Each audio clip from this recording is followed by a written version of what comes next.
इंदौर शहर। जी हाँ, हमारा इंदौर शहर जो हर काम में आगे रहने के लिए प्रसिद्ध है।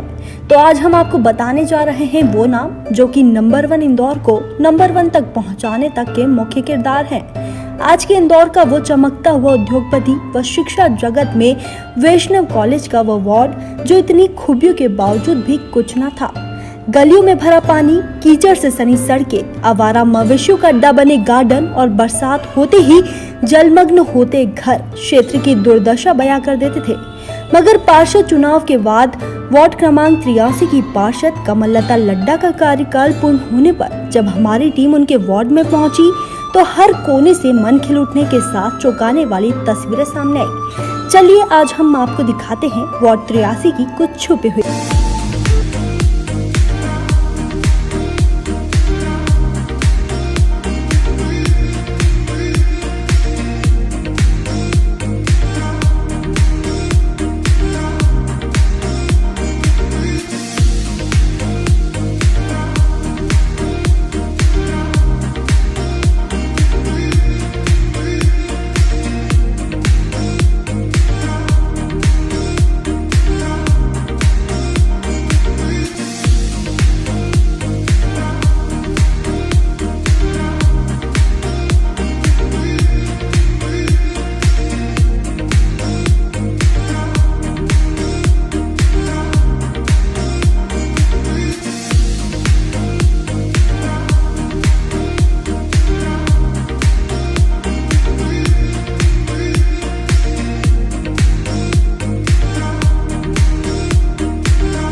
आप आपके पार्षद महोदया से कितने संतुष्ट है इस कार्य से जो गार्डन में इन्होंने कार्य करा है? मैं पार्षद महोदया लता लड्ढा और कमल भैया लड्ढा से बहुत संतुष्ट हूँ कि इस गार्डन को बहुत डेवलप किया उन्होंने। और यहाँ पे जो एक्सरसाइज मशीनें वगैरह लगाई है उससे छोटे से लेके बच्चे से लेके बड़े तक एंजॉय कर रहे हैं। और हरी भरी घास है, गार्डन बहुत बढ़िया है, बहुत अच्छा डेवलप किया है। मैं शैलपुत्री सफायर में रहती हूँ, मेरे वहाँ पर जिम है, पर मैं जिम नहीं जाकर और यहाँ गार्डन में रोज़ डेली आती हूँ। इन्होंने और इधर भी एक गार्डन है दस्तूर के पीछे, वहाँ पे भी बहुत सारी मशीनें लगाई है। मेरे ख्याल से यहाँ पे 1-2 मशीनों की कमी है, जैसे साइकिल वगैरह और लग जाए तो बहुत अच्छा रहेगा। और इसके अलावा मतलब पहले गार्डन की क्या स्थिति थी यहाँ पहले पर? गार्डन में ये मशीनें नहीं थी और मतलब गार्डन था, मतलब हरा भरा तो था, पर अभी पौधे वगैरह सब बैठने बहुत की अच्छा व्यवस्था डेवलप- वगैरह? बैठने की ये चेयर्स भी बहुत सारी लगवा दी है।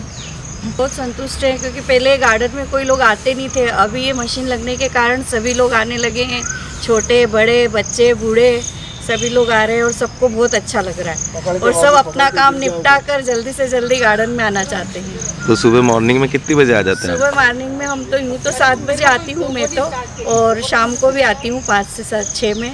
अच्छा, मतलब दोनों टाइम इस दोनों गार्डन टाइम मैं का एंजॉय कर रही हूँ और मुझे बहुत अच्छा लग रहा है। आप संतुष्ट हैं आपके? संतुष्ट हूँ क्योंकि जस्ट पास में ही है, घर के पास में, और जिम का खर्चा पूरा बचा दिया है, नहीं तो अभी जिम में जाते तो वही चार्ज लगता। मैम, आप आपके पार्षद महोदय से आप कितने खुश हैं? संतुष्ट हैं, और ये गार्डन में जो फैसिलिटीज़, काफ़ी इम्प्रूवमेंट हुआ है गार्डन, अच्छा, और जो एक्सरसाइज वगैरह मशीनें लगाई गई है, बहुत अच्छा किया है ये। नमस्कार मैम, आप हैं इंदौर की गुमाश्ता नगर वार्ड क्रमांक 83 की पार्षद लता लड्ढा जी, और आप हैं कमल लड्ढा जी। सर, मेरा एक निवेदन है आप लोगों से कि जब से आपने कार्यभार संभाला है पार्षद का, तब से अभी तक क्या क्या बदलाव हुए और क्या हालात थे उस वक्त क्षेत्र के जब आप लोगों ने कार्यभार संभाला? मैं जब आई तब हालात ये थे कि यानी ड्रेनेज लाइनें पूरी नहीं थी, और मैं आई जब से फिर ड्रेनेज लाइनें, सड़कें, सबसे मेन ड्रेनेज लाइन थी, सबसे बड़े पूरे वार्ड में हमने पूरे ड्रेनेज लाइन डाली और सड़क बनवाई बहुत जगह, और पानी की जो नर्मदा टंकी बनी उसके भी हमने पूरे पाइपलाइन डलवाए, और बगीचे बनवाए। ये सारे मेरे अभी ये जो 5 साल के कार्यकाल थे उसमें हमने ये इतनी सारी चीज़ें बनवाई। अभी मुख्य समस्याएं क्या थी जिस वक्त आपने कार्यभार संभाला था, तब क्षेत्र के क्या हालात थे? मुख्य ये था कि ड्रेनेज लाइन नहीं थी। सब पहले बहुत पुरानी सालों की ड्रेनेज लाइन थी, तो सबके घरों में पानी आता था, थोड़ी सी बरसात गिरती उसमें सबके घरों में पानी ड्रेनेज से अंदर आ जाता था, वो सबसे बड़ी प्रॉब्लम थी। तो सबसे पहले हमने पूरी वार्ड की ड्रेनेज लाइन चेंज करी, सब पूरी बड़ी लाइनें डाल दी, वो सबसे बड़ी हमारी उपलब्धि रही इसमें। और ऐसे क्या कार्य हैं आपके 5 साल के मुख्य कार्य जिनकी हम चर्चा करना चाहेंगे? मुख्य का हमारा जो सबसे एक बड़ा था कि सुदामा नगर में कौन सा गेट था वो, दयाल गुरु गेट, सबसे बड़ा जो रोड थी वो सालों पुरानी ऐसी पड़ी हुई थी, वो हमने सबसे बड़ी वाली सड़क डाली, रोड बनवाया वहाँ का, वो सबसे बड़ा मुख्य काम था वो हमारे यहाँ। देखा जा रहा है आपके वार्ड के अंदर जो रंजित हनुमान मंदिर के पास में जो विश्राम बाग एक हुआ करता था, अब शायद वो एक बड़ा सा गार्डन का रूप ले रहा है, काफ़ी बड़े स्तर पर विकसित हो रहा है, उसके बारे में क्या कहना चाहेंगे? मैंने सुना है कि वो जो हमारे स्वर्गीय लक्ष्मण सिंह गौड़ थे मंत्री, उनका एक स्वप्न था, और हमारी जो विधायक है, हमारी जो महापौर मालिनी गौड़ है, उनका भी एक सपना था, वो सब कुछ, तो उसके बारे में आप क्या कहना चाहेंगे? क्या चल रहा है वहाँ पे अभी? वहाँ पे सबसे इंटरनेशनल स्विमिंग पूल बन रहा है, उसमें यानी बहुत बड़ा स्विमिंग पूल बन के और पूरा गार्डन वो तैयार हो रहा है उसके साथ। कितनी लागत से बन रहा है? वो हो रहा है करीब 9 करोड़ के ऊपर जाएगा। 9 करोड़ का स्विमिंग पूल है और करीब 7 करोड़ का ये गार्डन एरिया, 16 करोड़ रुपए के लगभग उसकी लागत है, और ये इस क्षेत्र के लिए बहुत बड़ी उपलब्धि है। जैसे रीजनल पार्क बना वैसे ही ये भी उससे अच्छा वो इस पैटर्न पे ये गार्डन है, तो ये बहुत लखन दादा का सपना था कि इसको उद्यान के रूप में विकसित करते हैं, तो वो अब सपना हमारे कार्यकाल में महापौर जी के थ्रू द्वारा मतलब ये संपन्न हुआ है। कहा जाए अगर इस तरह से इसको कि इंदौर का दूसरा रीजनल पार्क है या उससे भी बढ़िया है तो कम न होगा ये चीज़। तो है उससे भी अच्छा है वो, यानी रीजनल पार्क से भी बेटर बन रहा है वो, और बहुत अच्छा बन रहा है। 9 करोड़ की लागत से तो वो बन ही रहा है, उसके बाद गार्डन भी डेवलप हो रहा है और आगे पीछे सारा बहुत अच्छा बनने वाला है वो। अभी कुछ समय पहले की बात करें हम, जब एकदम से बीच में वर्ष भर या 1 से 1.5 साल के लिए कांग्रेस कार्यकाल आया था, बीजेपी सरकार गिरी थी, उस वक्त नगर निगम में कार्य करने में क्या क्या समस्याएं हैं आपको? ठेकेदारों की एक तो प्रॉब्लम आई, काम हुआ नहीं, और बाकी यानी जो पेंशन्स थे वो सारे बंद हो गए, सारी जो योजनाएं थी सारी बंद करा दी गई। लोगों को बहुत परेशानी आई इस कार्यकाल में, 1 साल के कार्यकाल में। और एक्चुअल में क्या जैसे जो फंड की प्रॉब्लम आई तो उस टाइम में तो वो ज़्यादा प्रॉब्लम हो गई कि कोई फंड भी नहीं मिला और ना कोई काम हुए, सारे काम रोक दिए गए। और मतलब जैसे जो बीजेपी के वार्ड है तो वहाँ ज़्यादा प्रॉब्लम क्रिएट करना, इस टाइप से हुआ। सर ये कहा जाए कि जिस तरह से हम बात करें कि इतना बड़ा विकासशील और हमारा बहुत बड़ा एरिया है 71, और पॉश कॉलोनी कहा जाता है, इंदौर शहर का काफ़ी सघन और बड़ा क्षेत्र है, लेकिन जिस तरह से विकास यहाँ चरम पे था, लेकिन जैसे ही कांग्रेस कार्यकाल आया तो शायद आपको लग रहा है कि चीज़ें जो हो रही थी अब तक हो जानी चाहिए, लेकिन वो चीज़ें जो गफलत हुई तब से लेकर अभी तक वो चीज़ें पेंडिंग हो गई ना सारी। जैसे एक पीछे एक रोड है MR6 से, वो भी हमने हमारे कार्यकाल में ही मंजूर कराया था, उसकी कार्य योजना भी हो गई थी, पर वो मुख्यमंत्री फंड से बनने वाला था, तो फंड आया ही नहीं तो वो हो नहीं पाया। साल भर 1.5 साल हो गया उस बात। अब क्या उम्मीद तक? अभी फिर वापस से MIC में, आखिरी MIC में वापस मंजूर कराया था महापौर जी से, तो वो अब आगे उसको बनवाएंगे। सर और कुछ गार्डन्स हैं जो आपके क्षेत्र में, उस कोई सा गार्डन, मुख्य गार्डन जिसकी हम चर्चा करना चाहेंगे? मॉडर्न गार्डन सबसे बड़ा गार्डन बना है मेरे वार्ड में, और 4-5 गार्डन पूरे कंप्लीट भी हो गए, बहुत अच्छे इससे हो गए स्तर पे, और बाकी जो अधूरे हैं वो अभी पूरा करवाने की हम लोग पूरी कोशिश कर रहे हैं। वो कितने गार्डन आपके क्षेत्र में कंप्लीट है? जो 19 गार्डन थे, जिसमें से 16 गार्डन तो वो मॉडल गार्डन के रूप में विकसित करें, और पूरे शहर में सब में पहले हमारे वार्ड में एक model garden scheme number 71 sector C में बनाया। उसी के अनुरूप पूरे शहर में जो भी नए गार्डनों का डेवलपमेंट हुआ इस परिषद के कार्यकाल में वो हुआ। तो जैसे मॉडल गार्डन तैयार है, सेल्टेक्स कॉलोनी में गार्डन है वो तैयार है, करीब करीब मतलब दूसरे गार्डनों में 10-20% काम बाकी है, तो वो करीब करीब कंप्लीट होने को है। सर देखा जाए आपके वार्ड में शायद करने के लिए कुछ इतना ज़्यादा काम ही नहीं है, बहुत कम चीज़ें बची हुई है, तो अगर ये चीज़ें आप क्या लगता है कि कब तक पूर्ण हो पाएगी ये सब चीज़ें, जो कुछ जगह रोड बता रहे हैं आपको और ये कुछ गार्डन? जैसे बड़ा प्रोजेक्ट है MR6 वाला, तो वो तो अब अगली परिषद जब भी आएगी उसी समय चालू होगा।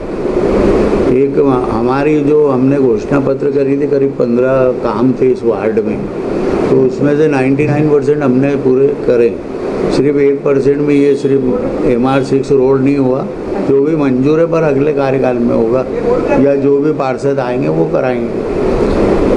सर जिस तरह से आप लोगों ने धरातल पे उतर के पूरे 5 साल कार्य करा है, काफ़ी कार्य इस क्षेत्र में कम पूर्ण हो चुके हैं, काफ़ी कुछ करना रह गए हैं, लेकिन सर आपको लगता नहीं कि अभी अगर नेक्स्ट आगामी चुनाव के अंदर वार्ड परिसीमन हो जाता है या लॉटरी का सिस्टम होता है तो कुछ बदलाव आएंगे उसमें, फिर आप क्या कहना चाहेंगे?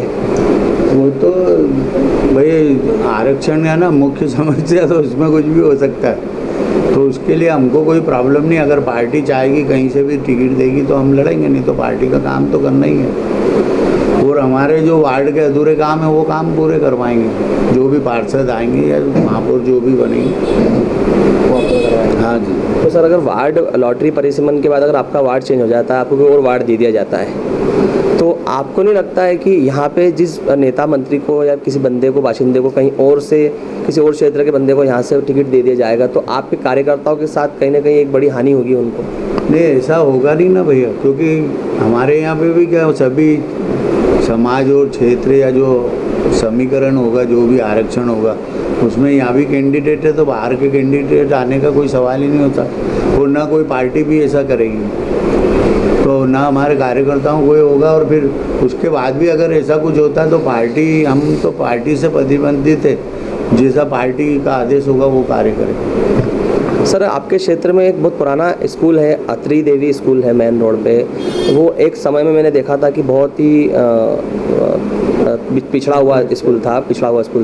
वो काफ़ी बड़ा स्कूल, सरकारी मान्यता इंदौर में अगर बात करी जाए तो सरकारी स्कूलों में काफ़ी बड़ा नामचीन स्कूल है वो। सर, उसकी जो कंडीशन है काफ़ी अभी चेंज हुई है, लेकिन उसमें कि चाहेंगे आप कुछ और बदलाव हो, एक आदर्श स्कूल बने, ऐसा कुछ आपका प्लान? उसमें क्या हुआ, करीब हमने 36 लाख रुपए के तो काम कराए थे। अंदर ग्राउंड में टीन शेड लगाया था और बाउंड्री वाल और दूसरे कार्य, और करीब अभी 1 मंजिल और बनाना उसको, उसके करीब 90 लाख रुपए का टेंडर भी हो चुका था, मंजूर भी, वर्क आर्डर होना बाकी था। उसके बाद जो ये सत्ता परिवर्तन और उसके पहले कांग्रेस की सरकार आने के कारण वो सब गति रुक गई थी उसकी, वो कार्य हो नहीं पाया। और वो जब भी अब प्रक्रिया चालू होगी तो वो व्यवस्थित हो जाएगा स्कूल। आपके शहर में, आपके क्षेत्र में सॉरी सर, कुछ गार्डन्स और कुछ गलियों की बात करें तो पानी की समस्या उन गलियों में अभी भी बनी हुई है बारिश के मौसम में कहीं कहीं, और गार्डन जो है वो अनडेवलप्ड है। उनके बारे में आप क्या कहना चाहेंगे, कब तक वो चीज़ें कंप्लीट हो पाएगी? जो गार्डन अनडेवलप है उनमें थोड़ा जो कारपोरेशन की तरफ से जो पेमेंट प्रॉब्लम है ठेकेदारों की, उसके कारण नहीं हो रहा, पर अब धीरे धीरे चालू हो रहे हैं। जो जैसे क्या 10-20% काम बाकी है, तो वो मेरे हिसाब से तो अभी 2-3 महीने में कंप्लीट हो जाएंगे। सर, नर्मदा के क्या हाल? नर्मदा का क्या भैया, एक वो 36 लाख गैलन की पानी की टंकी हमने मंजूर कराई थी, और वो महापौर जी के कार्यकाल में और उनके कारण ही वो टंकी बन गई। और अभी उस L&T कंपनी का ठेका उसका डिस्ट्रीब्यूशन का, तो वो भी करीब करीब बहुत जगह लाइनें डाल दी। अब क्या हो रहा है, इंटर कनेक्शन वो कर रहे हैं, उसके बाद घरेलू कनेक्शन होंगे, मीटर लगेंगे, तो वो काम निरंतर चल रहा, कंटिन्यूटी है। ये 3 महीने कोरोना के कारण बंद हुआ था, वापस अभी चालू हो गया है। तो धीरे धीरे व्यवस्था सुधरती जा रही है, पर अभी समस्या कैसी आती कि जहाँ रोज़ हम पानी देते हैं, इधर हमारे स्कीम नंबर 71 रंजीत हनुमान के पीछे B सेक्टर में है, तो वहाँ पे क्या द्रविड़ नगर टंकी से डेली पानी देते हैं, उसके बाद भी उनको समस्या, पानी की समस्या का मूल कारण क्या, 15-40 का मकान है, उसमें 20-20 लोग रहते किराएदार और ऐसा, और नल कनेक्शन एक ही है, आधे घंटे पानी आता तो पूर्ति नहीं कर पाता। तो वो हमने लोगों को बोला कि भाई अभी टैंकर रोज़ तो भेज ही नहीं सकते ना, हम कहाँ से करेंगे व्यवस्था, तो एक कनेक्शन और ले, उसके लिए भी लोगों को हमने प्रेरित करा। फिर वहाँ अपने महापौर जी से बोरिंग भी करवाए विधायक निधि से, तो इस टाइप से हल कर रहे हैं समस्या। सर, कोरोना के अंदर आपके क्षेत्र के अंदर हम बात करें, लॉकडाउन के अंदर, तो आप लोगों ने जिस तरह से सुविधाएं दी हैं, लाखों लोगों तक आपने, पुलिस प्रशासन हो, नगर निगम हो, मीडिया कर्मियों को आपने भोजन जो उपलब्ध कराया है इतनी गंभीर हालात में, और लाखों लोगों तक जो सुविधाएं पहुंचाई, सर ये समस्याओं के इस दौर में कैसे संभव हो पाया? भाई हमारा ये उद्देश्य था साहब कि कोई भूखा नहीं रहे, उस उद्देश्य से हमने ये गुमास्ता नगर रहवासी संघ, अरिहंत हॉस्पिटल चैरिटेबल ट्रस्ट एवं बालाजी क्षेत्र माहेश्वरी समाज की तीनों ने संयुक्त रूप से मिलकर इस कार्य को 27 मार्च से चालू करा था, और इसमें लगभग शुरू में 1000, 1500, 2000 पैकेट बढ़ते गए, और वो आखिरी तक 8000 पैकेट पे जाके वो प्रोजेक्ट चलता रहा। और 30 मई को हमने उस कार्यक्रम को बंद करा था, तो जब तक हमने 4,29,560 पैकेट खाने के वितरित किए थे, जिसमें नगर निगम, पुलिस प्रशासन, वार्ड एवं अन्य लोगों को, मतलब पूरे शहर में जो जहाँ ज़रूरत थी वो जैसे लोग ले जाते उस हिसाब से बांटे गए हमने। उसमें लोगों का भी, सामाजिक संगठनों का सहयोग रहा, तो पूरी टीम ने नेटवर्क के साथ काम करा। सर, आपके वार्ड में एक 71 सेक्टर D भी आता है, जो एक छोटा सा मिडिल क्लास लोगों का क्षेत्र है, वहाँ पे क्या स्थितियाँ रही कोरोना की, और क्या समस्याएं आई वहाँ पे? कुछ शहर में पहले शुरू में पेशेंट वहीं मिले थे हमारे D सेक्टर में, उसके बाद उन लोगों को यहाँ दस्तूर गार्डन में लाया गया था, उसमें से एक शांत भी हो गए जो फर्स्ट वो थे, तो उसके बाद अब बाकी सेफ्टी से और व्यवस्थाओं से काम किया गया वहाँ पे। पुलिस प्रशासन ने कितनी सहायता करी आपको लॉकडाउन के अंदर? पुलिस ने भी जैसे डॉक्टरों ने काम करा वैसे ही पुलिस ने करा था। हमको तो बहुत सहयोग रहा वार्ड में, क्योंकि 150 लोगों की टीम हमारी खाना बनाने वाली थी। रोज़ राजनगर और इधर सिरपुर से आते थे। तो हम टीआई साहब से बात हुई थी, तो उन्होंने फिर वो बोला था कि आप तो इनको पास दे दो कि हम वहाँ गुमास्ता नगर खाना बनाने जाते हैं, तो फिर कोई रोक टोक नहीं होगी। उसके अलावा भी जहाँ पे भी आवश्यकता पड़ी पुलिस की, जब भी बुलाते फटाफट आ जाते। क्या खाना में पैकेट लेने वालों की भीड़ बहुत होने लगी थी बीच में, तो फिर वो शासन के द्वारा मदद करा के फिर उसको व्यवस्थित किया। सर, चैनल के माध्यम से आप आपके क्षेत्रीय लोगों को और शहर को एक संदेश क्या देना चाहेंगे आने वाले चुनाव के लिए? तो भारतीय जनता पार्टी को जीता है डेवलपमेंट के लिए, विकास के लिए बीजेपी को, और विकास सबके सामने कि बीजेपी का शासन आता तो डेवलपमेंट फास्ट होता। सर, आप एक बड़ा संदेश कहीं ना कहीं कुछ लोगों को कमियां भी होगी कि आज कुछ 2-3 चीज़ें बनी नहीं है आपके क्षेत्र में, कुछ रोड की बात करें, हम जो गार्डन की बात करें, या कुछ छोटी मोटी अन्य समस्याओं के लिए आप क्या कहना चाहेंगे? अगर किसी को कोई परेशानी है, कोई समस्या है, तो उसको आपके किस सदस्य से मिलना चाहिए या आपसे मिलना चाहिए, और लोगों को एक संदेश क्या देना चाहेंगे आप? हमारा कार्यकाल वैसे तो जनवरी में ही समाप्त हो गया था, पर हम उसके बाद भी निरंतर कार्य कर रहे हैं, और जो भी लोग आते हैं आज भी हम वो समस्या का हल करने की कोशिश करते हैं। और मैं तो करीब 30-40 साल से यहाँ पे काम कर रहा हूँ, तो 24 घंटे अवेलेबल रहते हैं, और कोई प्रॉब्लम नहीं, कभी भी आए हम समस्या हल करने के लिए तत्पर रहते हैं। मैडम, आप क्या संदेश देना चाहेंगे क्षेत्रीय जनता को आपके माध्यम से और चैनल के माध्यम से? मेरे माध्यम से मैं यही कहना चाहूँगी कि मैं जब भी वो मेरे पास आए मैं उनके लिए तत्पर खड़ी रहूँगी। वो चाहे मेरा ऑफिस हो या घर हो, मैं उन्हीं के लिए हमेशा खड़ी रहूँगी। ये मेरा सभी मेरी जनता के लिए मेरा ये संदेश रहेगा। आने वाले चुनाव में जो बातें हम सुन रहे हैं, किसकी हर मुँह से अलग अलग बातें हो रही है, हर क्षेत्र हर वार्ड के लिए, आपके क्षेत्र की जनता को आने वाले चुनाव के लिए आप क्या संदेश देना चाहती है? आने वाले चुनाव के लिए जो भी आए मैं उनके लिए हमेशा साथ रहूँगी और खड़ी रहूँगी। ये मेरा संदेश उन्हीं के सब जनता के लिए रहेगा। ठीक है, तो आज थे हमारे साथ स्कीम नंबर 71 की पार्षद आज थे हमारे साथ में गुमास्ता नगर 83 की पार्षद लता लट्टा।